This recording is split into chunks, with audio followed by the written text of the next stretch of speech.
Blessing Sabbath. Gezegende Sabbat. Yes. We are happy to be here with everybody again. So we can study an important topic. Om een belangrijk onderwerp te studeren. Today our topic is, what are you waiting for? Vandaag de titel is, waar wacht je op? When silken cords of affection becomes a snare. Wanneer zijdelkoorden van affectie je een valstrik worden. Yes. All right. So we will study this through Bible and Spirit of Prophecy. We zullen dit studeren met de Bijbel en boek de geest en profetie. So we can see what this means for us in these last days. Zodat we kunnen zien wat dit voor ons betekent in deze laatste tijd. How does the enemy work Hoe de vijand te werk gaat. to ensnare us? Hoe we? Ensnare us, entrampar. Om ons te valstrikken, om ons vast te grijpen. Yes. So he is very intelligent, Hij is heel intelligent. and he has a couple of ways, 1,000 ways, let me put it that way. En hij heeft To verschillende ensnare duizenden us. manieren om ons in de valstrik te krijgen. Yes. So when we go, we see, for example, in Daniel 8:14, We zien bijvoorbeeld in Daniel 8:14, when we know as Adventists that we live in the judgment hour, we weten als Adventisten dat we leven in het oordeelstijd. since 22nd of October 1844. Sinds 18 november, sinds 22 november 1844. Oktober. 1844, yes. So we live in serious times. Dus we leven in serieuze tijden. And we know that it's a solemn work that is taking place right now. En we weten dat er een solemn work. We weten dat er een ernstig werk aan de gang is. Yes, because our name will pass Want onze namen zullen voorbij komen. in the heavenly sanctuary. In het hemelse heiligdom. Yes, so that's why we see, for example, in 2 Corinthians 5:10 and Ecclesiastes 12:13 and 14. En in de volgende Bijbelteksten, 2 Korintiërs 5:10 en Ecclesiastes Prediker. Yeah. Ja. Prediker 12, 13 en 14. Yes, because it says, for we must all appear before the judgment seat of Christ, that everyone may receive the thing done in his body according to that he had done, whether it be good or bad. Er was niks. Nee, dit is hem niet. 2 Kronieken 15. Yes. So we all must appear. Yes, correct. I will continue. Okay, so that's why, and at the end of time, after the, for example, the judgment, Christ will come with his reward. Dus we weten dat in de eindtijd, in het oordeel zal God komen met zijn oordeel over ons. Mm-hmm. So he will come with his reward, yes, to give everyone according to his deeds, right? Om iedereen te geven volgens zijn daad. All right. So we will see also, for example, like Luke 17, I will not read it all. We zien ook in Lucas 17, ik zal niet 28. alles oplezen. Yes, 28 to 36.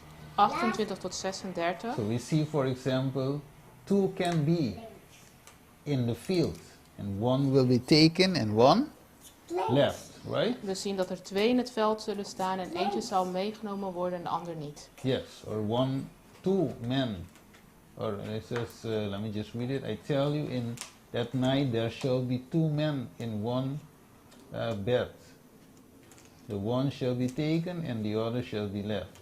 Oké, er staat 2 zullen er op de ark zijn, de een zal aangenomen en de ander zal achtergelaten worden. Okay, so it means then that we are not safe as couples or as a group. Ja, dat wil zeggen dat wij niet als groep bevrijd zullen worden, maar dat het individueel is.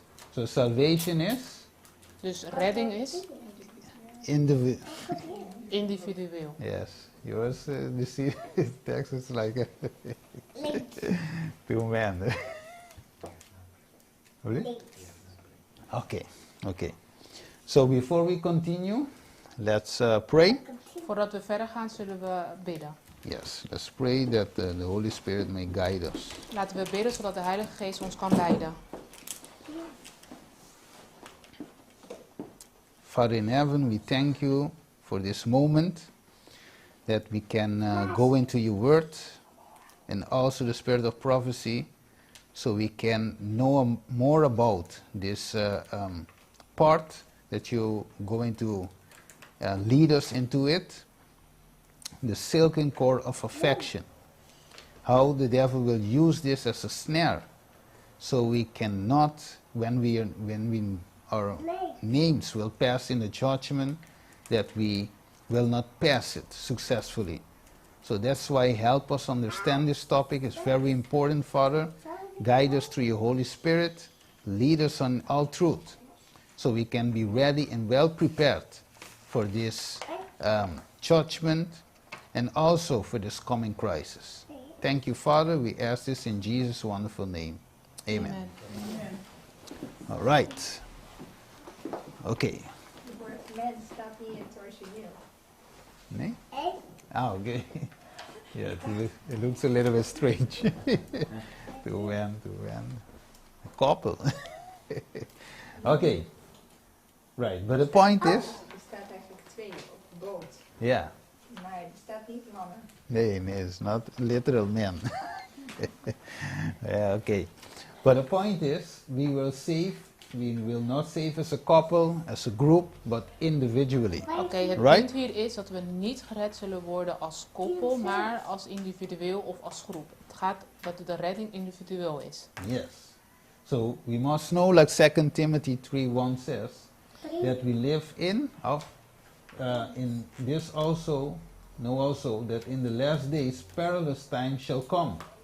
Right? En in 2 Timotheus 3, 1 staat dat, en weet dat dit in de laatste dagen zware tijden zullen aanbreken. Yes. So we live in perilous times. Dus we leven in zware tijden. Okay, so one of the snares that the devil used to ensnare us is via the silken cord of affection. En een van de manieren die Satan gebruikt om ons zware tijden of valstrikken te geven, is door middel van het zijdekoord van affectie. Yes. Okay, so it is a very, how can I say it? It's something that we all may fall in it. En het is iets waar wij eigenlijk Easily. alle makkelijk in kunnen vallen. Yes, because we all have certain affections, you know? Omdat we alle bepaalde affecties hebben. Yeah, for one and another, We hebben een affectie voor elkaar. maybe for your wife, for your spouse, Misschien wel voor je vrouw, voor je your broer, children, voor je kinderen, mother and father. je moeder en vader. Yeah, so we have certain affections, We you know? hebben bepaalde affecties. Attachments to someone. En dit kan voor ieder persoon zijn. Yes, and that is the way also Satan can use that relationship, that affection, to lead us into another direction. En de Satan gebruikt dit om ons in een andere richting op te wijzen. Yes, te so richten. that feelings, he used the feelings, Hij emotions. Hij gebruikt het gevoel, de emoties. Yes, and you see, for example, in this world we live in today, En we zien het bijvoorbeeld vandaag in de wereld waar we in leven. you see very intelligent women and men, you know, in high offices. We zien er zowel intelligente vrouw of man die een hoge functie hebben. But when you see the decisions they're making, Maar als we kijken naar de beslissingen die zij nemen, foolish decisions. het zijn het nutteloze of geen slimme beslissingen. Yes. So they are intelligent in one way, Ze zijn intelligent op bepaalde punten, but foolish in decisions they make. maar niet wijs in andere beslissingen die ze nemen. Yes, because why? The affection controls, or they let the affection control the decision they make. Omdat ze laten dat bepaalde affectiegevoelens een invloed hebben op hun Yes. beslissingen. Why it should be the other way around. Terwijl het juist andersom zou moeten zijn. It's like also when we have like a need to eat and eat and eat. Het is hetzelfde dat wij soms het gevoel hebben dat we willen eten. It's not our stomach that must dictate to our mind. Ja, het is niet onze maag die ons hersenen beïnvloedt. But it should be the other way around. The mind must say no, there's not time. Oh, ja, het verstand moet niet controle hebben, maar het moet juist andersom zijn. Het verstand moet controle hebben, maar niet ons maag. Yes, Ja. correct. Yes. Okay, so like Paul also said, thy belly became thy God. Het is Right. hetzelfde zoals Paulus heeft gezegd. Oké. Hun maag is een God geworden. Okay, so we see in most cases affection has become stronger than the intellect, right?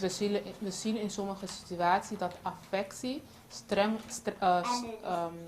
hoger is dan het intellectuele. But we are to be governed by our intellect. Maar we moeten ons laten leiden door het intellectueel. But yet this affection has become so strong. Maar helaas is affectie veel sterker geworden. Yes. So you may say, okay, what does this have to do with present truth? En je zal je misschien vragen, wat heeft dit te maken met tegenwoordige waarheid? But yet, we cannot take decisions. Even though, you know, the present true message, Ja, maar helaas kunnen wij geen juiste beslissingen nemen, ook al weten we de tegenwoordige waarheid. yes. So we see it today, right? Dus we zien het vandaag.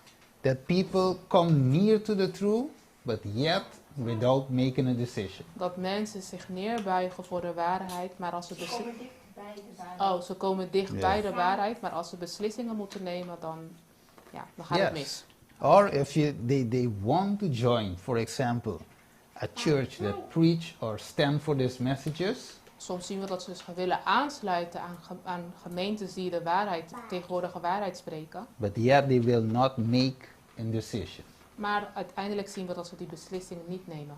So Satan knows this very well. En Satan weet dit heel goed. And we are in times that we have to make wise decisions. En we leven in een tijd dat we wijze beslissingen moeten nemen. Because we are living in the times of judgment, right? Investigative Omdat judgment. we leven in de tijd van het oordeel. And books are already be open. En de boeken zijn al geopend. Yes, like we see here, for example. Zoals we hier zien. What is an affection? Wat is affectie? It's a strong feeling that you have for someone. Het is een sterk gevoel dat je hebt voor iemand. And that is stirred up by beauty and by desire. En het wordt verhoogd door schoonheid of verlangens. It is a word that you can't really qualify very well. Het is een woord dat je niet goed kan neerzetten. But you can understand it. Maar je kan het wel begrijpen. In these last days we are meeting with problems of human affection. En in deze laatste tijden hebben we te maken met problemen voor vrouwelijke affectie. Menselijke Ja. affectie. Affection, die kwam ook erin, staat ook erin. Affection, emotion is stronger than intellect. Affectie, emotie veel meer dan intellectuele affectie. Okay, so let's see, for example, let me just jump that. Okay. So affection are stronger than intellect, but we are to be governed by our intellect, and yet this affection are so strong. Oké, dus we zien vandaag de dag dat affectie veel sterker is dan de intellect. But we moeten ons laten beheersen door ons intellectueel en niet door ons en alsnog zien we dat affectie veel sterker is. Yes. Yes. Let me see what does Ellen White say about this. En laten we kijken wat zuster White hierover zegt. It says, many are the ways by which Satan works through human influence to bind his captives. Er zijn verschillende wegen dat Satan gebruikt om door mensen. Door mensen te invloeden om zijn bij. Gevangenen te binden. Het is door menselijke invloed dat hij zijn gevangenen bindt. Yeah. Ja. Yeah, yes. Correct. So we see it that it is, we have to be careful. Dus we zien dat en we moeten oplettend zijn. So if we not careful, Als we niet voorzichtig zijn, he will use someone to ensnare you. zal hij iemand gebruiken om ons in de valstrik te laten vallen. So we must be very watchful Dus we Vigilant. moeten heel waakzaam in zijn these last days. in deze laatste tijden. So don't think it's only from the outside, Dus denk niet dat het alleen vanuit buiten komt, but it's also in the inside. maar ook vanuit binnenuit. So most of the time we look on the outside for the enemy, but the enemy might be within. Maar omdat we heel vaak ons richten op wat er buiten gebeurt, maar de vijand kan al binnen zijn, Yes. aanwezig zijn. Without noticing, it may be he or she stands beside you. Zonder dat je het merkt, staat die persoon naast je. Mhm. So we must be vigilant, right? Dus we moeten waakzaam zijn. As it says, he secures multitude to himself by attaching them by the silken cord of affection, great controversy says, to those who are enemies of the cross of Christ. Hij verzekert een menigte tot zichzelf, bij attacking en bij silks, om door hen aan te vallen bij zijde koren. Hij probeert menigte voor zichzelf te verzekeren door hun te binden met zijdekoorden van affectie aan diegenen die de vijanden van het kruis van Christus zijn. All right. So, there are some ones that are enemies of the cross that we are bound to. Sorry, wat je... mag ik doen? There are some ones that are enemies of the cross that we are bound to. Oké, er zijn sommigen die vijanden zijn van het kruis en daar zijn wij dus mee gebonden. So just picture that. Dus You attach to someone maak daarvan een afbeelding. Je bent verbonden aan iemand that are enemy of the cross. die vijand is van het kruis. Maybe it's in the same church, Misschien is die persoon in dezelfde kerk, in the same house. in hetzelfde huis. So it can be anyone. Dus het kan iedereen zijn. But the question is, who do I love more? Maar de vraag is, wie heb ik meer lief? That person or God? That's the persoon point. of God? Because he holds you in this on this silken cord of affection, so you cannot lose. Want hij houdt je vast in de touwen van affectie. En Yes. je kan er niet makkelijk loskomen. Normally you may say, okay, a silken cord you can just, pass who is this, schaar, sister, Ja. and you're free. Normaal zou je zeggen, nou, ik snij je door midden deze Ja. zijde touw.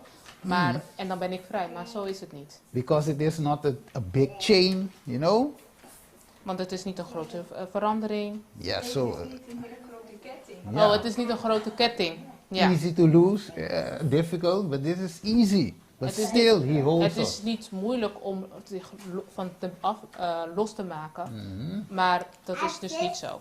Yes, let me see, what else? Okay, whether this attachment might be parental, he says, filial, conjugal, or social.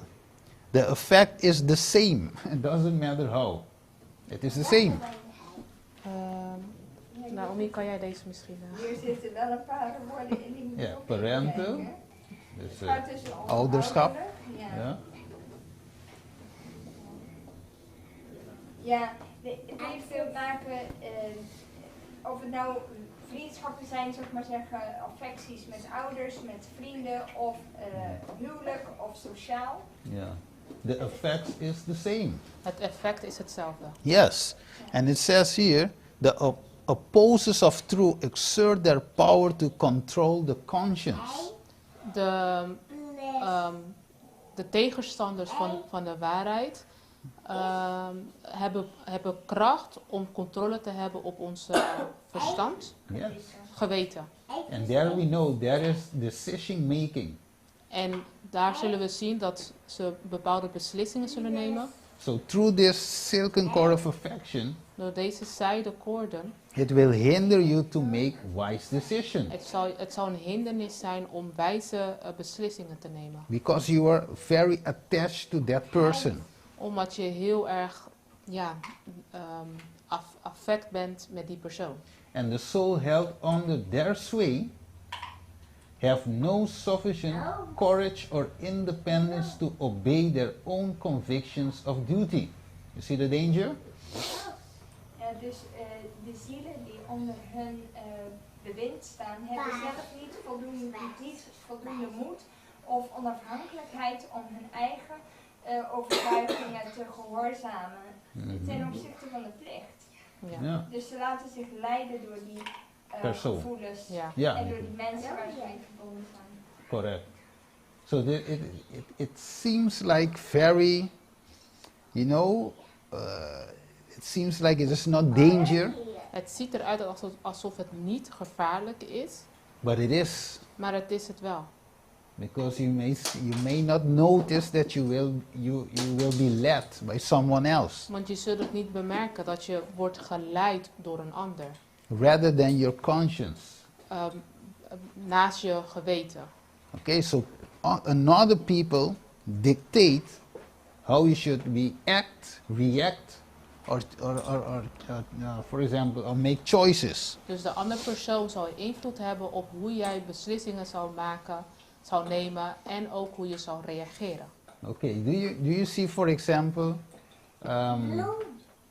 what is it? When you see people, for example, you see, one day I enter a store, and when I was in the front of the store, I saw they selling cigarettes. Yeah? Oké, we zien bijvoorbeeld, ik was een keer, ging ik een winkel naar binnen en ik zag dat ze sigaretten aan het verkopen waren. And on the desk, the one of the store, the owner of the store, Ja, dus de eigenaar van, Yes. van de winkel had a paper written on the paper that smoking kills. hij had op een papier staan dat roken doodt. Yes, but it is your own responsibility if Maar you buy it. Maar het is je eigen verantwoordelijkheid als je het koopt. And I asked the owner, I asked him, okay, but you have printed it, but will the people still buy the cigarette? En ik stelde de eigenaar de vraag, oké, je hebt dit uitgeprint en zullen de mensen alsnog He dit said, yes, they're kopen? buying it. Toen gaf hij als antwoord, ja, ze blijven It's het wel their own kopen. responsibility. I'm just selling it. Hij zegt van, het is hun eigen verantwoordelijkheid, ik verkoop het alleen I maar. said, okay. Okay, so you see, for example, even if they read it, they're still buying it. En daarom, dit is een voorbeeld, ook al lezen ze het, ze zullen het toch kopen. Yes, because it's another thing leading their Ja. decisions. Want er is iets anders wat hun geweten leidt, hun beslissingen leidt. For example, like people say, for example, AIDS. You know, you can die of AIDS. Zoals bijvoorbeeld mensen weten dat je dood kan gaan aan AIDS. But yet they go to do what they have to do. Maar alsnog doen ze wat ze willen doen. And then they will cry. En daarna zullen ze huilen. When they got the result later on. Want wanneer ze de ziekte hebben. But why not make decisions in front? Maar waarom geen beslissing nemen daarvoor? Because it's another thing controlling the mind. Want er is iets anders wat een geweten controle heeft. Yes, so in these times, we know that we are in end times. It's time to make wise decisions. Choose correctly. En omdat we weten dat we in de eindtijd leven, is het belangrijk dat wij juiste beslissingen nemen. Yes, okay. So now, just to go a little further, like we see in Genesis 2:21. En nu om verder te gaan, gaan we naar Genesis 2:21 Yes, 2:23. It tot says, 23. yes, it says, and the Lord God caused a deep sleep to fall upon Adam, and he slept. And he took one of his ribs, and closed up the flesh instead thereof. And the rib which the Lord God had taken from man, made he a woman, and brought her unto the man. And Adam said, this is now bone of my bone. You see the part here? And flesh of my flesh. She shall be called woman, because she was taken out of man. Toen liet de Heere God een diepe slaap vallen op Adam vallen, zodat hij in slaap viel. En hij nam een van zijn ribben en sloot de plaats ervan tot met vlees. En de Heere God bouwde de rib die hij uit Adam genomen had, tot een vrouw, en hij bracht haar bij Adam. Toen zei Adam deze, is ditmaal been van mijn bedenen en vlees van mijn vlees. Samuel. Deze zal manin genoemd worden, want uit de man is hij genomen.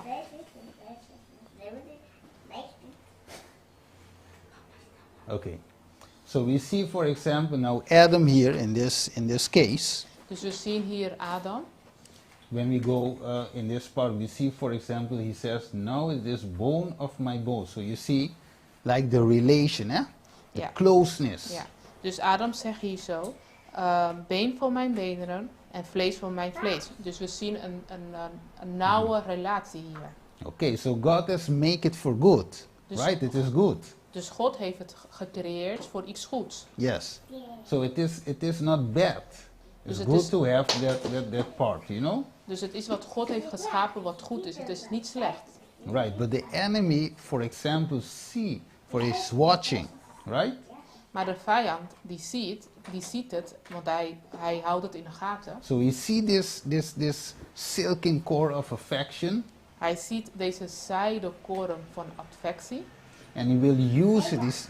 He try to see how he can use this, En hij observeert het en kijkt hoe hij dit kan gebruiken. how he can manipulate our minds. Hoe hij onze geweten kan manipuleren. So the enemy must have one of these two Dus he can use. Dus de vijand moet één van deze twee hebben om te gebruiken. If he can get one on his side, Als het hem lukt om één aan zijn zijde te krijgen. because the woman in this case is bone of his bone, flesh of his flesh, Omdat de vrouw been van zijn benen is en vlees van zijn through vlees. the woman he can control the man.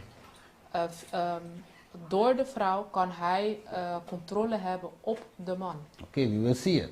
Oké, we gaan het So, bekijken. so God created the conjugal tender cord between husband and wife. Dus God heeft de gemeenschap gecreëerd tussen man en vrouw. It was so tender and so precious, and all you men know what it's like to have a precious partner in a woman, right? Het was heel nauw en heel mooi, en zodat ieder weet wat het is om een mooie relatie te hebben. It's pretty strong. Now En it het says, was Behoorlijk sterk. het was behoorlijk sterk. yes. What did see, and remember, Eve is fresh out of the oven, right? So En it is herinner aan perfect. Eva was perfect, was helemaal fris. Yes, perfect. Without everything is right on its place. Alles was precies op zijn plaats. It says, what did Satan do then? En er staat, wat heeft Satan toen gedaan? Satan came to the woman, Satan kwam tot de vrouw, the one that was flesh of Adam's flesh, degene die vlees was van zijn vlees, bone of his bones, been van zijn benen, that was bound together to him, die By God.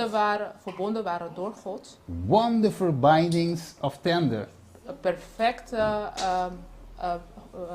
bindenis. silken cord and the tempted Eve. Zijdekoren hebben Eva verleid. Okay, Misleid, sorry. okay. So now is the time that Satan will tempt Eve, right? En nu is het de tijd And we dat all know the Satan, story. Eva zal misleiden. We kennen het verhaal. Yes. So we know he tempted her first, We weten dat hij haar eerst heeft misleid. and now through her, he will go to Adam. En nou door haar zal hij Adam bereiken. Okay, so you see how Eve looked at Adam? Je ziet hoe kwaadaardig Eva naar Adam kijkt. How can you say no? Hoe kan je nee zeggen? So that look will tell you everything. Dus right? die blik... dus die blik zal je alles vertellen. Yes, it's difficult to say no. Het is moeilijk om nee te And zeggen. Satan knows that. En Satan weet dat. Okay, so it says, and now patriarchs and prophet, In Patriarchen en Profeten staat. and now having herself transgressed, she became the agent of Satan in working the ruin of her husband. En nu dat zij zelf Zelf gevallen. nu dat ze zelf is gevallen, is een alliantie gegaan met Satan. Yeah, agent. Om Yeah. de ondergang van haar hoofd Om de ondergang van haar mannen. te bewerkstelligen. Ja. Yes. So you see, so only need one Dus we zien, hij heeft alleen maar één nodig. to take the other, Om de ander mee te nemen. because Adam was so close to Eve. Omdat Eva was zo nauw met Adam. Even though he saw, he knew, Ook al zag hij het en wist hij het, he took the chance, nam hij de kans. because he could not live without Eve. Omdat hij niet zonder Eva kon. Hij kon zich geen leven voorstellen zonder Eva. So how to take the head of the house? Through the conjugal silken bond. Oh, dit Satan. Wat? What did Satan do it? Hoe heeft Satan het gedaan? Yeah. Yes, you Bij, see? bij, Door Door de de- huwelijksband. ja, Juist. door het huwelijksband te verbreken. Mhm. Toch? Nou, niet per se te verbreken, maar door de zijdekoorden in het huwelijk te gebruiken. Oh, door de, Ja. ja. It says, in a stage of strange, unnatural excitement, patriarchs and prophet. In Patriarchen en Profeten staat in een staat van iets vreemds en onnatuurlijk. Okay, Natuurlijke opwinding. Een Yeah. onnatuurlijke opwinding. so now, let me just add this part too. It could be the other way around also. Huh? Ja, het kan ook andersom zijn. Yes, so don't think that it's going to be only through the woman. It maybe come also through the man. Dus we moeten niet... ja, preach. Dus we moeten niet zeggen dat het alleen maar van de vrouw komt. Maar het kan ook andersom. Yes, yes, because sometimes it's the way around. Want heel soms is het ook andersom, dat de man degene is. Yes, it says, with her hands filled with the forbidden fruit, she sought his presence and relayed all that he had occurred. En dan staat geschreven dat haar handen gevuld met het verboden fruit, is zij naar zijn aanwezigheid gegaan en heeft hem misleid. Nee, heeft hem verteld wat er gebeurd was. Oh, en heeft hem verteld Yes. wat er gebeurd is. So you know, in the book Last Day Events, also Ellen White says that many will accept the mark of the beast. Ja, en we weten in het boek van Events dat Ellen White zegt dat velen zullen weten wat de misleidingen zullen zijn van No, het many beest. will accept the mark Oh. of the beast. Velen zullen accepteren het mark van het beest. Because of this silken cord of affection. Many Many Adventists. Ja, Let me put it vanwege that de way. zijdekoorden zullen velen de mark van het beest accepteren. Yes. Merkteken. Merkteken. Because they say, it's my child, I cannot let him suffer hunger, etc. So Want they will velen zullen take the mark zeggen, of the beast. het is mijn kind, ik kan hem niet laten lijden. Yes, so you can read more about that. So Dus- that's why I say it is present true. Ja, dus we kunnen er veel meer over lezen en daarom heb ik gezegd, het is tegenwoordige waarheid. When you read it, with a sweet voice of melody. Als je dit leest met een mooie geluiden van melodieën. Eve came to Adam and said, oh my darling, look He- what has happened to me. You know, with the Ja. singing voice. Eva kwam met een liefelijke stem naar haar man en zei, oh mijn man, kijk wat er met mij is gebeurd. I'm so happy. Ik ben zo blij. And in all her beauty and glory, Adam was there stunned. En in al haar schoonheid stond Adam verbijsterd. Okay, because it says Eve was sweeter than before. Want hij After zegt, he hij ate. zegt, Eva was namelijk veel liever dan daarvoor. We will read it. Okay, so it says, We zullen het lezen. an expression of sadness came over the face of Adam. er kwam een droevigheid over Adam heen. Yes. He appeared astonished and alarmed. Hij was verbijsterd en gealarmeerd. To the words of Eve, he replied that this must be the fool against whom they had been warned. En toen hij de woorden van Eva hoorde, zei hij: dit moet wat zijn waar we voor gewaarschuwd zijn. So did Vijand. yes. Ja. So did Adam knew Dus wist Adam het? that something has happened that shouldn't be happened? Dat er iets was gebeurd wat eigenlijk niet hoorde te gebeuren. That Eve break God's commandment? Dat Eva de geboden van de Heer had verbroken. He knew it Hij wist het. because they were warned before. Omdat ze daarvoor al gewaarschuwd waren. So they knew the message. Dus zij kenden de boodschap. They know the truth. Ze kenden de waarheid. So Adam, as the head of the house, knew it. Dus Adam als het hoofd van het huis, hij wist ervan. So it says Adam understood that his companion Eve Dus Adam begreep dat zijn metgezel, dus Eva, has transgressed the commandment of God. had de geboden van God verbroken. You know, when you transgress God's commandment, you will become an enemy of the cross. Want we weten dat wanneer wij de geboden van God verbreken, dat wij dan Vijanden van het kruis. we Yes. worden vijand van het kruis. That means that people will lead you into sin. Dus dat wil zeggen dat mensen je zullen leiden tot zonde. Because the breaking of God's commandment is sin, Want right? het breken van Gods geboden is zonde. So Eve now came to lead Adam in sin. Dus Eva kwam nu om Satan te leiden tot zonde. Just picture that, her own wife in this case. Als we dat voor ons projecteren, zijn eigen vrouw, Yes, the one beside him, the flesh of his flesh, bone of his bones. de persoon naast hem, vlees van zijn vlees, been van zijn Not the been. enemy outside, but the enemy within. Niet de vijand vanuit buiten, maar de vijand vanuit binnenin. Yes, she wasn't the enemy at the first place. She was- became the enemy. Ja, ze was niet de vijand in het eerste begin, maar ze werd de vijand. She says, disregarded the only prohibition laid upon them as a test of their fidelity and love.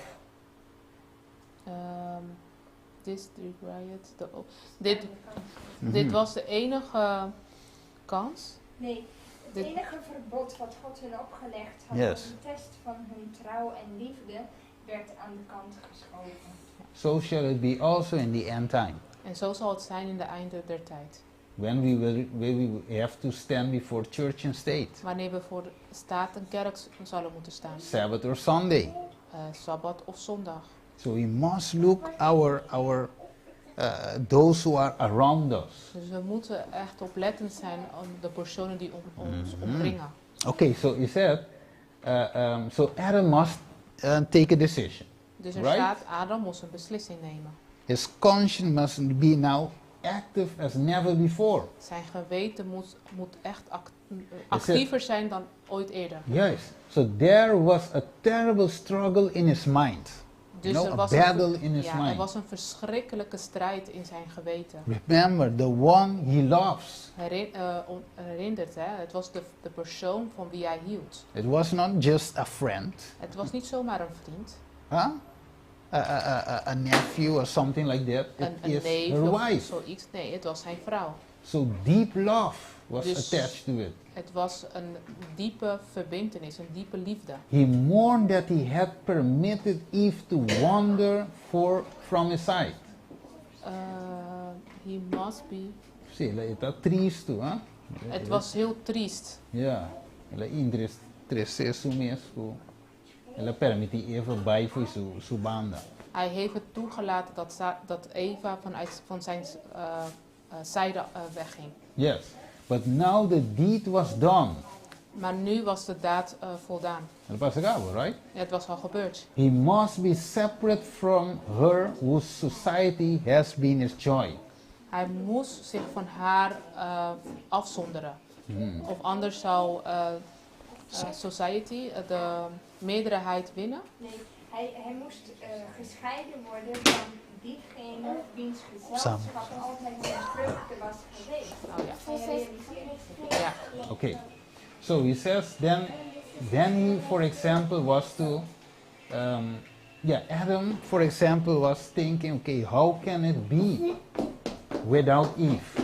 En Adam ging zich al afvragen, hoe kan het zijn? Hoe ga ik mijn leven leiden zonder Eva? So it's a tough decision, right? Het was een moeilijke beslissing. And what is the decision? What decision that Adam took? En welke beslissing nam Adam? Do you feel today, for example, it's difficult to leave a friend? Ja. Voel je soms vandaag dat het moeilijk is om bijvoorbeeld een vriendschap te verlaten? A family member? Een familielid? Or someone you are attached to? Of iemand met wie je verbonden bent? Ga zitten. Ja. Okay. Yes. So it says here, it keep on saying, what was the consequence?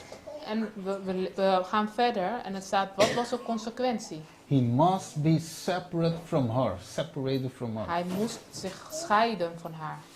Do you think it's an easy task? Denk je dat dit een makkelijke beproeving was? No. Nee. To leave Eve? No, this cannot be. Om Eva te verlaten, nee, dat was niet makkelijk. Nee, het was niet makkelijk inderdaad. So it says now, Adam enjoyed the companionship of God and holy angels. Adam ging in gezelschap met de gezelschapheid van God en zijn engelen. He had looked upon the glory of the Creator. Hij keek naar de glorie van de schepping. He understood the high destiny opened to human race should they remain faithful to God. Hij begreep de hoge bestemming van de mensheid. Yet all his blessings were lost in fear of losing that one gift, Eve, which is in his eyes outvalued every other. Maar ondanks al deze zegeningen was hij bang om het enige geschenk die hij had te verliezen. Ja, die hij schatte boven al het andere. Ja. Ja. So remember, Adam understood.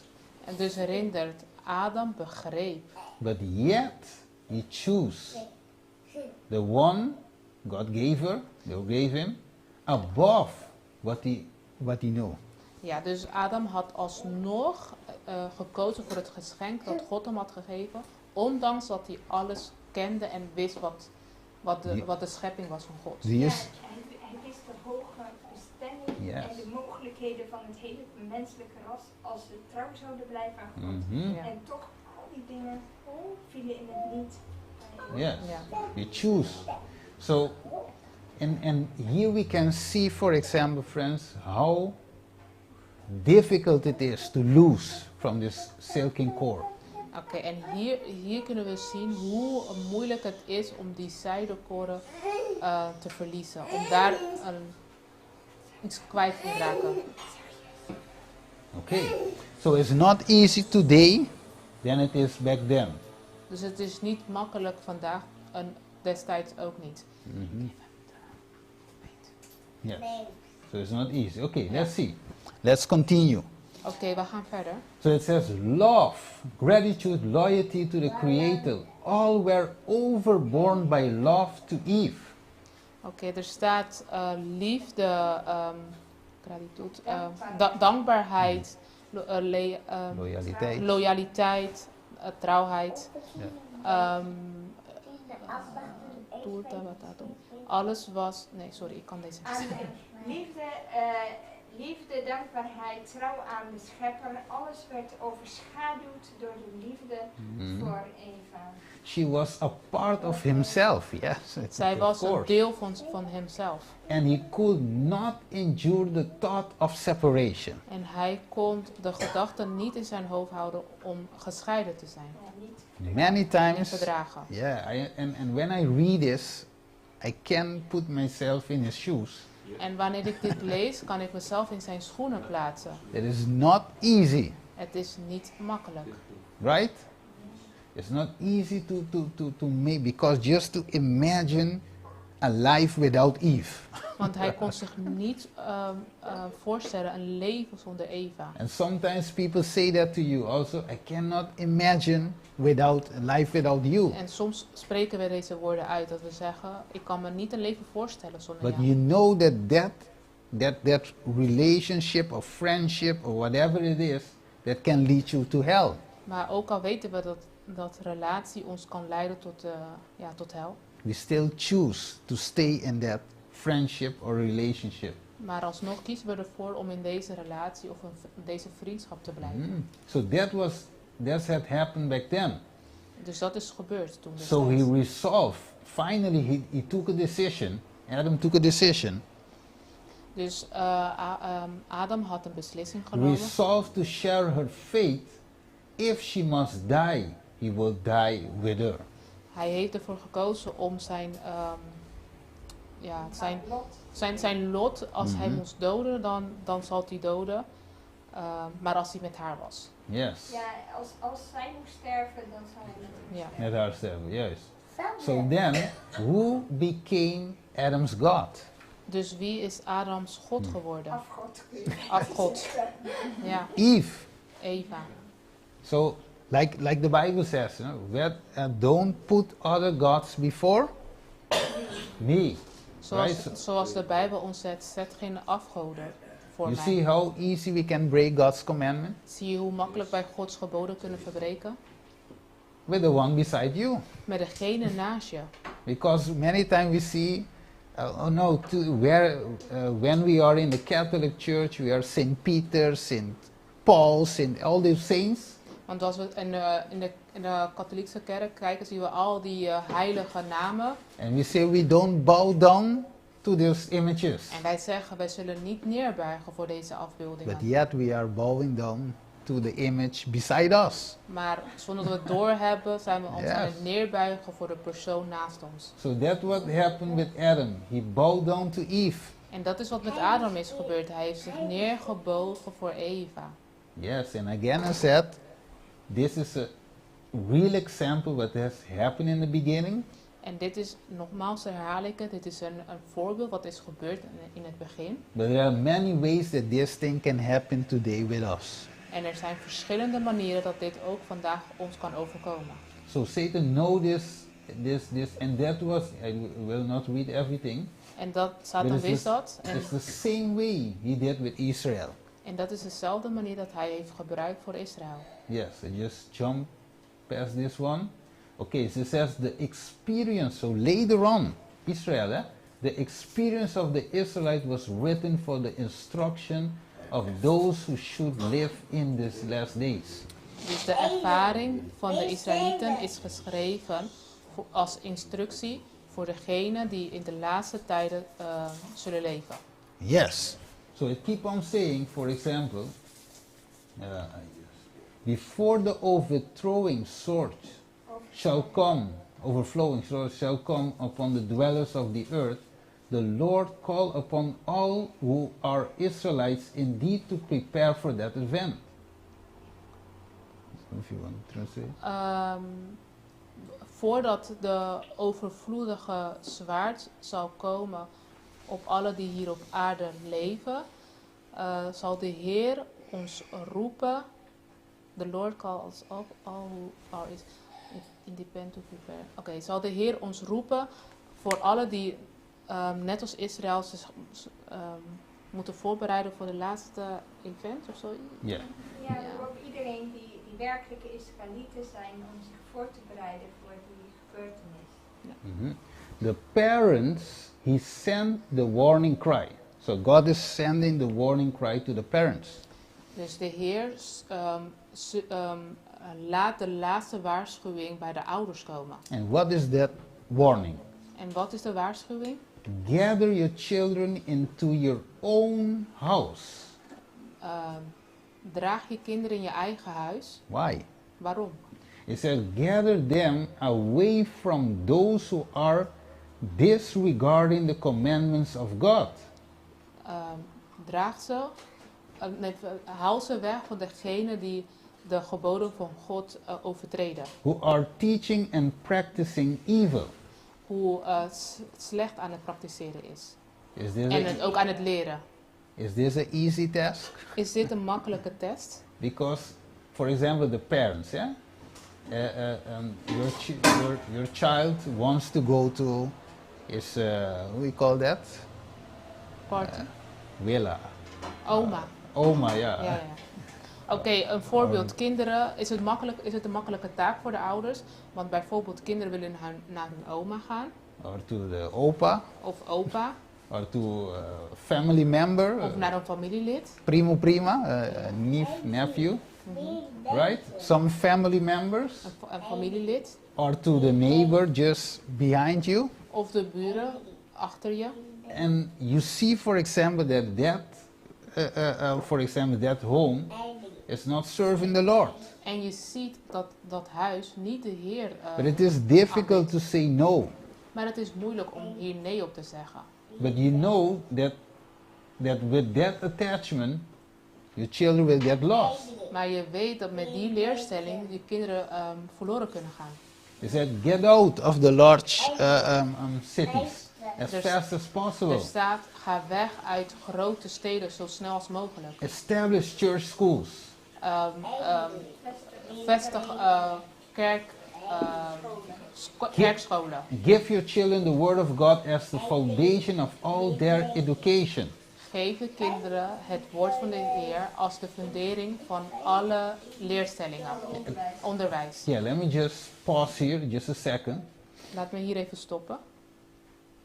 Well, nowadays we see this is being taken away.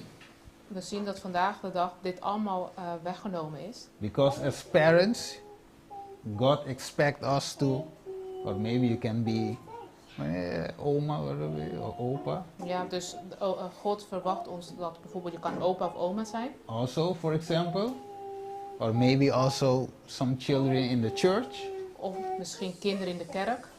We are responsible, We zijn right, verantwoordelijk for their education. voor hun onderwijzing. Right, because, for example, I was Samuel. I was sitting on my desk. Een voorbeeld, ik zat achter mijn computer. And I was preparing a topic. En ik was een onderwerp aan het So voorbereiden. it's very good. I doing the work of God. Very good. Dus het is iets heel goed. Ik ben Gods werk aan het doen. But I was I'm studying a topic about prayer. Maar ik was een onderwerp aan het bestuderen. Het ging over bidden. And the devotional say, En de wijding zegt, he says, you must pray with your children. en er staat geschreven, je moet bidden met je kinderen. Educate them. Je moet ze onderwijzen. So then, when I was sitting behind my desk, En toen ik achter mijn computer zat, and I said to myself, okay, I can be doing a good work. Yeah.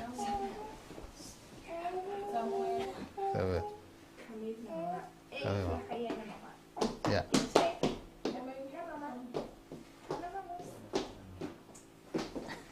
Okay. Yes. Okay. Okay. So I was sitting there, for example, ik zat daar bijvoorbeeld. and for example, I was in my room and Samuel was playing in his room. Ja, een voorbeeld. Ik zat in mijn slaapkamer en Samen was spelen in zijn slaapkamer. So he was playing, you know, very good. Hij was aan het spelen, dat ging heel goed. But, and then, you know, like God bring it again to my mind En de Heer herinnerde me ineens weer that you must educate and pray with your children. dat je je kinderen moet onderwijzen en je moet met ze bidden. So at that time I stopped, even though I was doing, you know, reading the Bible. Okay. Ah, yeah. Yes. Okay. So that time I stopped En ik stopte and I called Samuel en ik riep Samuel. and I said, let's do something. En ik zei tegen hem, laten we wat doen. Yeah. And then I stopped what I was doing. Ja, En ik hij- was gestopt met wat ik aan het doen was. And I call him, and so we can pray, we can learn something. En ik deed dat om met hem te bidden en om hem iets te onderwijzen. Because indeed we have to do it. Want inderdaad, we moeten dat doen. Because it's easy to let the child play, you know, play, do his thing, Het is veel makkelijker om de kinderen te laten spelen, but he will learn nothing. maar dan zal hij niks leren. And you know, time go fast, right? En we Before weten you dat de know, tijd snel voorbij gaat. he is 10, 11, 12 years. Voordat we het weten is hij al 10 of 12 jaar. And that's why he said you must give your children the word of God as the foundation of all their education. En daarom staat er ook dat je je kinderen het woord van God moet geven als een And this is- fundering yeah. van alle onderwijs. And that is primarily to the parents. En dit is prioriteit en het eerste wat ouders moeten doen. For those who are responsible at the first place. Voor degenen die verantwoordelijk zijn op de eerste He plaats. said this is full of beautiful lessons. En dit zijn allemaal mooie En if- onderwijzen. And if Lessen. pupils make it their studying, the primary grade below, they will be prepared for the higher grade above. En als ouders dit als prioriteit stellen, dan Dan is dit eigenlijk de lagere school in het woord van God en de hogere school komt boven. Very beautiful, like it says, huh? Beautiful. het is heel mooi wat er staat. Okay, so I will take one more of these, then I will jump on to the final part. It Ik says, zal nog een stuk nemen en dan zullen we naar het volgende stuk gaan. it said the word of God comes to us at this time. What time? This time. Het woord van God komt tot ons in deze tijd. Welke tijd? Deze tijd. Be ye not unequally yoked together with unbelievers. Ja, je moet je niet samenvoegen met iemand die niet gelovig is. And Jesus said, who is an unbeliever? En Jezus zegt, wie is een ongelovige? No, who is an unbeliever? Wie is een ongelovige? Those who are only outside? Degene die alleen buiten zijn? An unbeliever can be sitting also in the church. Een ongelovige kan ook in de kerk zitten. Or may I just add, it can be also an SDA. Het kan ook zelf een zevende Adventist zijn. It's strange or not? Het is vreemd of niet. But yet you can be an unbeliever. Maar alsnog ga je een ongelovige zijn. Because an unbeliever doesn't do what God tells him to do. Want een ongelovige is niet gehoorzaam aan God. So you're not believing what the word of God says. Want dus je gelooft niet wat het woord van God zegt. Then you will be an unbeliever, Dan right? word je een ongelovige. Okay, Klopt so dat? it says, for what fellowship hath righteousness with unrighteousness? Dus, want welke gemeenschap heeft een ongelovige met een gelovige? Where are your children? Wat zeg je? Welke verbinding heeft gerechtigheid met ongerechtigheid? Oh, Yes. Where are your children? The question, where are your children? waar staan je kinderen? Dat is een vraag. Are you educating them to discern and to escape the corruptions that are in the world through lust? Ben je ze aan het onderwijzen om zich afstand te houden van de corruptie hier op deze aarde? All En right. ook de lusten die er zijn. Okay, so we have work to do. Dus we hebben werk te doen. Work in the home. Werk in het huis. Okay, so now, well, for example, if we fail to do this, Bijvoorbeeld als we hierin falen. now we know. Nu weten we het. Because we know many of us have failed, but now we know. Want we weten dat velen zijn gevallen, maar nu weten we het. And that's why God let past all these things, but now He is calling us to repentance. En daarom Right? laat God dat voorbij gaan, maar hij roept ons nu om tot bekering te komen. Yes, Ook so tot He een says, inkeer te komen. Are you seeking to save their soul, or are you by your neglect aiding in their destruction? Ben je op zoek om hun zielen te redden? Or are you, Of ben je aan het helpen om hun juist te vernietigen? okay. Door jouw neglect, dat is veronachtzaming. Voor ons. Veronachtzaming, je bent makkelijk. Je laat het, je verwaarloost het. Ja, je verwaarloost het. Door het te verwaarlozen. Okay, so what is God telling us today? Dus wat vertelt de Heer ons vandaag? The first, como dice Campo Misionero? The first missionary field is where? In the home. Oké, dus Right? de eerste Zendingsveld. Ja, Is the home. Het eerste zendingsveld is in het huis. Yes, yes. So many times we try to, and what you see in the most large of and also our churches, that you have the mother, for example, as like, she is the secretary of the church, she is the missionary, she is deaconess, she is everything, Ja, right? wat we vandaag zien in de kerk zijn dat moeders bijvoorbeeld verschillende taken Yes, hebben and in de also kerk. the man. En zo ook de man. So you're working Zo, je bent aan het werken. in your regular work and also in the church. Dus je bent aan het werken in je reguliere werk, maar ook in de kerk. No time for study. Geen tijd om te studeren. You can study to preach. Je kunt alleen studeren om te Or prediken. Sabbath school. Of de sabbatschool. No prayer. Geen tijd voor gebed. And no family worship. En geen familiewijding. So the devil knows this and he used this, for example. Dus de vijand weet dit en gebruikt dit. Okay, so I will jump all this to go to a very special part. Oké, ik sla dit allemaal over om naar Because time is already zeer past. belangrijk onderdeel te gaan, want de tijd is bijna voorbij. Okay, let me just jump to that part. Okay. Okay.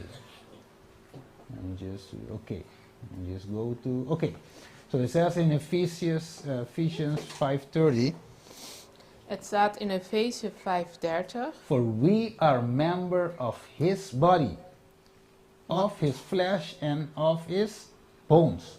Who is he talking? The Bible is talking about. Oké, over wie spreekt de Bijbel hier? Want wij zijn leden van zijn lichaam, van zijn vlees en van zijn gebeente. We are part of God's body, right? We zijn deel van Gods lichaam, klopt So dat? who is the first one we must be so closely attached with? Dus met wie moeten wij zo nauw verbonden zijn? It's to God, right? En dat is met God, klopt So toch? that is one thing that Adam should stay on. Dus dat right? was een ding waar Adam eigenlijk zich verbonden mee moest blijven. And it's the same thing we have to hold on today. En het is hetzelfde waar wij ons vandaag aan moeten vastklampen. So the first flesh of my flesh, bone of my bones is God. Dus het eerste vlees van mijn vlees, been van mijn beneren, is God. So this unity of silken cord of affection has been established with Jesus, Ja. right? Dus de gemeenschap van de zijdekoorden is gestabiliseerd. Moet eerst met God zijn. Ja. Yes. So it says in the relationship to Christ, he will be bone of his bone, flesh of his flesh, one with Christ in a peculiar relationship. Ja. Dus in de relatie met God ben je vlees van zijn vlees, been van zijn beneren. En in een particuliere relatie met God. Because Christ took humanity of man. Want God heeft de mensheid op zich He genomen. became the subject to temptation, endangering as it were. Hij was onderworpen in de verleidingen van de zonde. His divine attributes, Satan sought by the constant and curious devices of his cunning to make Christ yield to temptation. Ja, en dus hij is de moeilijkheden, hij is voorgezet voor de moeilijkheden en heeft hij overwonnen? Ja. Hij bracht daarmee eigenlijk zijn goddelijke attributen in gevaar, door dat te doen, want hij werd mens. En Satan probeerde door constant en hele sneaky manieren Christus ertoe aan te zetten om toe te geven aan de verzoeking. Yes. Man must pass over the ground over which Christ has passed. So everybody. Ja, dus wij moeten dit allemaal overslaan om... Nou, wij moeten dit ook meemaken. Wij moeten hier ook doorheen op dezelfde manier als dat Christus deze verzoeking moest doorstaan. Yes, correct. Right? so man is to overcome. Zo kan de mens overwinnaar worden. Yeah, just as Christ did it, we all have to do it. Dus Jezus Christus heeft het gedaan en wij allen moeten dat doen. So today, who is that silken core of affection? Who is that friend, Dus that de vraag sister, is that vandaag, brother? met wie hebben wij die zijdekoren van affectie? Yes. Choose, like Ellen White says, choose poverty, reproach, separation from friends even, or any suffering rather than to defile the soul with sin. Oké. Dus we moeten, moeten wijs kiezen en ons afzonderlijk houden van al die vrienden die zich laten beïnvloeden door Satan. It says, Nee? Het is eigenlijk kies armoede, reproach, dat is eigenlijk kritiek, scheiding van vrienden of lijden, zelfs nog meer dan dat je je ziel zou laten besmeuren door de zon. not easy.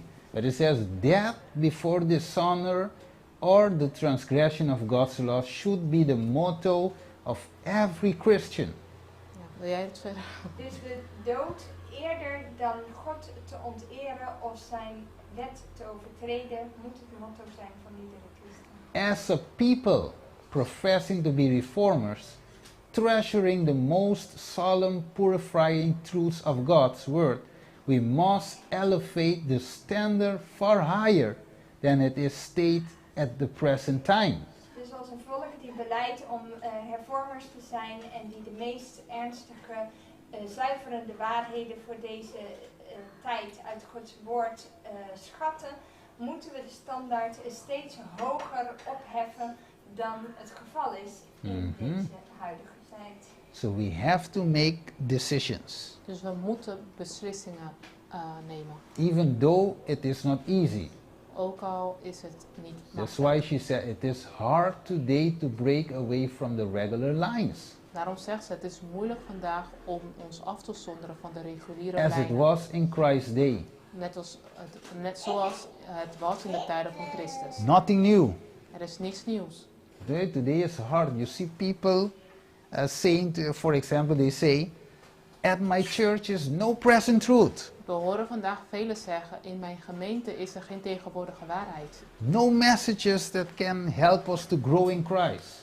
Geen boodschappers die ons kunnen helpen om te groeien, om dichter bij God Yet we Christus te komen. see celebration of Mother's Day and Valentine's Day. We zien in de gemeente dat ze veel vieringen hebben, zoals Moederdag, Valentijnsdag.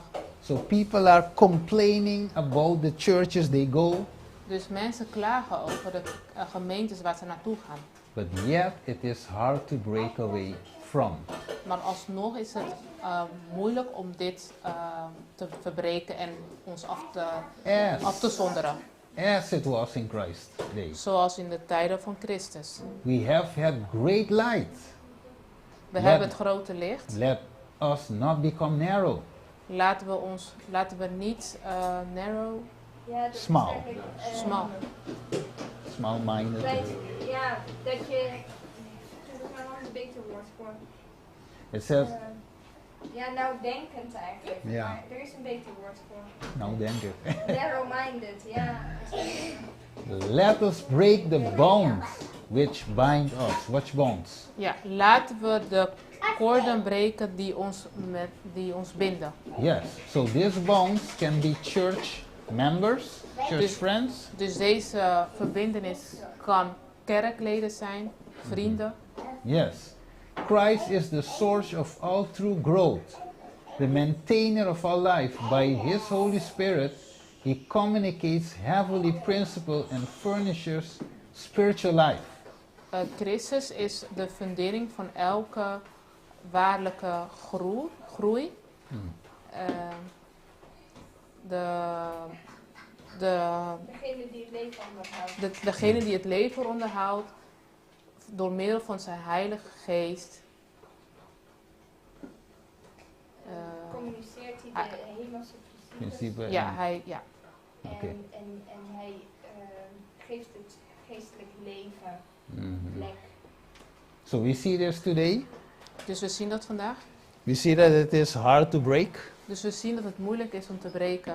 or are we not seeing it? Of zien we het niet? People will notice everything, but it is hard to break, right? They prioritize social connection over spiritual growth, right? Wil je helpen? Ze geven sociale connecties, geven ze prioriteit boven geestelijke groei. They are paralyzed by fear. Ze zijn Verlamd. verlamd door angst. What they will say about me, right? Wat zullen ze over mij zeggen? Jesus redirected their foe, telling them not to marvel at that, but rather to rejoice that their name were written in heaven. En Jezus zegt zich om zich niet daar druk over te maken, maar dat ze juist moeten verblijden dat hun namen geschreven zijn in de boeken des hemels. People are afraid to be called names, right? En mensen zijn bang om bepaalde namen te krijgen. That's why they choose the comfort zone, En daarom kiezen ze er liever voor om in de comfortzone te blijven. rather to standing for truth. In plaats voor de waarheid te staan. But like Joshua said, we have to choose this day who we will serve. Maar zoals Joshua heeft gezegd, we moeten kiezen voor wie zullen we staan. Eve or God, Eva of God. right? Ja. Friends or God, Vrienden of God. right? So church members or God, Dus kerkleden of God. conference of God. De conferentie, de unie of God. Why held between two opinions? En niet ons vasthouden of tegenhouden door meningen. Choose you this day. Gedachten blijven. Ja. Ja. Oh, dus niet tussen twee gedachten blijven. Correct. Choose you this day whom you will serve. So it is very deep, Oké, right? Het gaat dieper. Kies vandaag wie je wil dienen. But Joshua said, but as for me and my house, we will serve the Lord. Want Joshua heeft gezegd, zowel mijn huis en ik zullen de Heer eren, dienen. So he stood as an example, right? Dus Joshua is een voorbeeld. Hij For stond als one- een voorbeeld. Yes, for one who choose for God, Want hij was degene die koos voor God. rather than opinions of men. In plaats van zich laten leiden door meningen van anderen. So that's what we see, that God has promised everything, right? Dus we zien dat God alles belooft. Yes, from Canaan, from Egypt to Canaan, Van Egypte tot Kana. right? God has promised that He will give us, for example, the promised land. Want God heeft ons The beloofd new earth. dat hij ons het belofte land zal geven. But before we reach that, He will hinder us to enter into the heavenly Canaan. Maar voordat we daar komen, zullen we hindernissen tegemoet gaan. Through what? Door? Through the silken cord of affection. Door de zijdekoren van affectie. Yes, He says also, He let many fall before they come into heavenly Canaan. En er staat ook, velen zullen vallen voordat ze het hemelse koninkrijk bereiken. I will just jump everything because the time is Ik zal already. veel overslaan, But thousands has fall. maar in the snare. duizenden zijn gevallen. Do you think it is a game? Denk je dat het een spel is? So he used from one mind to another mind to another mind. Dus to hij the snare. gebruikt één geweten en dan gaat hij zo door en door. Yes, mind to mind communication. Hij gebruikt het verstand van één en dan gaat hij door en dan is het een communicatie van verstand naar verstand. And here says, Satan rejoiced at his success. En hier staat dat Satan zich verblijdt als hij succes heeft. He tempted the woman to distrust God Hij heeft de vrouw misleid om God niet meer te gehoorzaam zijn. doubt his wisdom, Wantrouwen. Wantrouwen, ja. and attempt to meddle on his omniscient plans. En hij heeft daar ook misleid om zijn plan voor elkaar te krijgen. And through her, Ja, en door haar. he had also brought about the fall of Adam. En door haar heeft hij de val van Satan voor de val van Adam voor elkaar gekregen. Who, out of love for Eve, disobeyed God's commandment and fell along with her. Want door zijn liefde voor Eva is hij God ongehoorzaam geweest en is hij meegegaan met Yes. So Eva. we cannot afford this in these last times. Dus ja, dat is een leer voor ons in deze laatste Yes. tijd. So to close, Om af te sluiten, we will see we have far more to fear from within than without. Selected messages dus 1. in Selected Messages staat er dat we veel meer angst moeten hebben voor hetgeen wat binnenuit gebeurt dan wat er buitenuit gebeurt. Even though in myself, Ook voor onszelf binnen. because self must die. Want ons eigen ik moet sterven. Because we can also become a God. Want we kunnen, Right? we kunnen ook een God zijn voor onszelf. Yes. Like they say, believe in yourself. Het Self. But een self voorbeeld must die. dat ze steeds vaak zeggen, je moet in jezelf geloven. Yes. Het eigen ik moet sterven. Correct. So let me see to close. Dus om af te sluiten, We see Samson was bound, you saw, a very, Ja, ook zo. you know, we zien dat Samson hier met allemaal Muscle. koorden is vastgebonden. full of muscles, En we zien dat hij een gespierde man is. very strong. Heel sterk. But yet Delilah has bound him with the silken cord of Maar affection. alsnog heeft Dalila Literally hem and spiritually. vast kunnen binden met haar affectie. Letterlijk, maar ook spiritueel. How Geestelijk. how could it be? Hoe kan dat zijn? Hoe kan Right? dat mogelijk zijn? How could it be? Hoe is dat mogelijk? Because his affection for Delilah rather than his affection for God. Want zijn affectie voor Dalila was meer dan voor de Heer. Yes, that's why the Bible says, his own iniquity shall take the wicked himself, and he shall be holden with the cords of his sins. Proverbs 5:22. Yes. So these cords, Spreuken. 5:22. Mijn So telefoon doet these het niet. cords is the cords of disobedience. Spreuken 5:22 zegt: zijn ongerechtigheden nemen de goddelozen gevangen. Met de banden van zijn zonde wordt hij vastgebonden. Yes. So that's it. Dus dat is het. That's it. So the love, he that loveth father, mother more than me, is not worthy of me. And he that loveth son or daughter more than me, is not worthy of me. And he that taketh not his cross and followeth after me, is not worthy of me. Matthew 10:37, 38. En in Matthäus 10, 37, 38 staat: wie vader of moeder lief heeft boven mij, is mij niet waard. En wie zoon of dochter lief heeft boven mij, is mij niet waard. En wie zijn kruis niet op zich neemt en mij navolgt, is mij niet waard. All right. So it is. Let me close it here. So we see. We must take a decision. It's not easy. Sometimes zien- in life, Dus zien dat we een beslissing moeten nemen en dat is niet makkelijk. Het is soms in het leven is het zo. but we have to pray that God can help us make right decisions. En we moeten bidden dat die... Sorry. Okay. Ja, Goedemiddag. dankjewel. Yes. So we must take right decision. Dus we moeten bidden dat de Heer ons mag helpen, dat wij juiste beslissingen mogen nemen. Yes. Let's pray. Ja, laten we bidden. Father in heaven,